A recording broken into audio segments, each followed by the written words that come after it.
Deconstructing the sensory trap, the illusion of the six entrances. Introduction. Is the world truly what you see? Hello, dear listeners. Today, we continue our deep dive into the essence of Volume 3 of the Shurangama Sutra. Last time, the Buddha told Ananda and the assembly that the five aggregates skandhas are illusory like a dream or a phantom. Yet, from the perspective of our true nature, they are neither the result of causes and conditions nor a product of spontaneity. Before we begin today, I want to ask you a question. The sounds you are hearing right now, the screen you are looking at, the fragrance you smell, are these things you truly possess? Or do they exist out there as objective realities? In the Shurangama Sutra, the Buddha reveals a startling truth to Ananda and to us, the six entrances ayatanas. We rely on daily eyes, ears, nose, tongue, body, and mind are, in their essence, the Tathagatagarbha, the matrix of the thus come one, the wondrous and true nature of seckness. To put it simply, the six entrances are originally the spirit, the mind. But why can't we feel that pure spirit? Why does the body feel so heavy and our troubles so real? Today, I will lead you through the wisdom of the Shurangama Sutra to peel back the layers of this illusion. The entrance of the eye, ghost flowers in the void.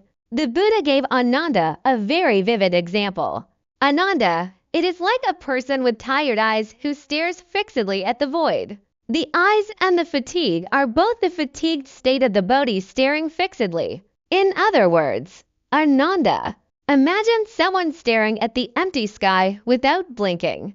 After a long time, their eyes become exhausted. Because of this fatigue, they start seeing flowers dancing in the sky or strange dark shadows. We call this visual fatigue Jian Lao. Now, pay attention. Are those flowers in the sky real? No, there were never any flowers in the void. They appeared only because your eyes were tired. The Buddha tells us that the eyes themselves and the phenomena they perceive are both part of this diseased state of fatigue. We think we are seeing because of light and darkness. Within these two false tests of light and shadow, our perception absorbs these images and defines it as the nature of seeing.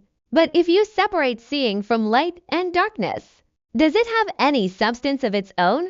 If seeing came from the light, it would vanish when it gets dark, so how could you see the darkness? If seeing was inherent to the eyeball itself, then without light or shadow, what could the eye possibly produce?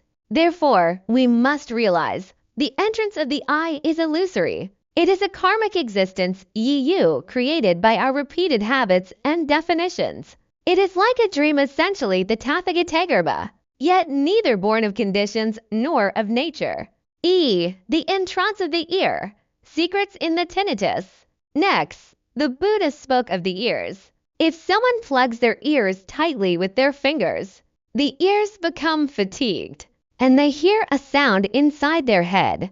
You can try this now. Plug your ears tightly. After a while, you'll hear a buzzing or humming.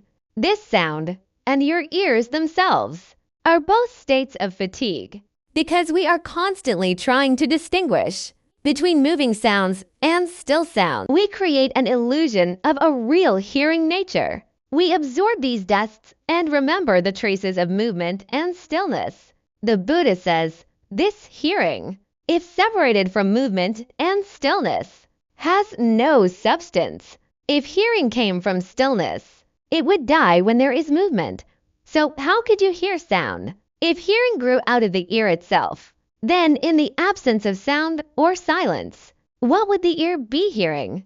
Thus, the entrance of the ear, the consciousness, is also illusory. It is karmic existence, a deep-rooted habit formed by repeated mental fabrication. 4. Nose and tongue, the phantom of cold and taste. Look at the nose. If you inhale rapidly and repeatedly, your nose becomes fatigued and feels a cold sensation.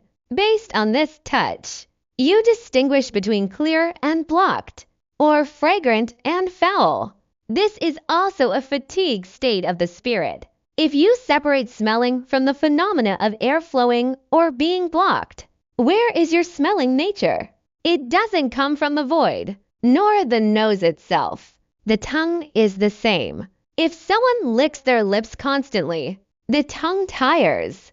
A sick person tastes bitterness. A healthy person tastes a hint of sweetness. Sweet, bitter, and bland, these are all dust. If we take the ability to perceive taste as our true nature, we are mistaken. Our true nature is birthless, deathless, and eternal.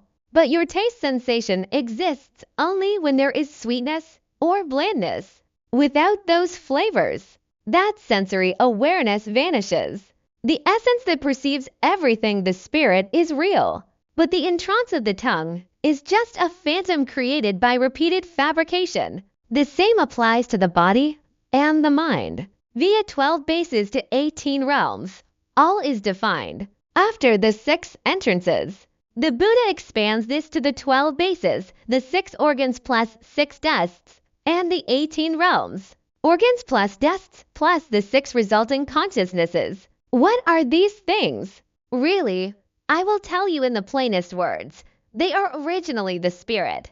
The reason they became the complex world we perceive is because of our initial repeated perfuming, habituation, and definition. What is definition? It is the establishment of false concepts. You define, this is me, that is the world, this is good, that is bad. This constant defining and doing creates karmic existence. And what is karmic existence?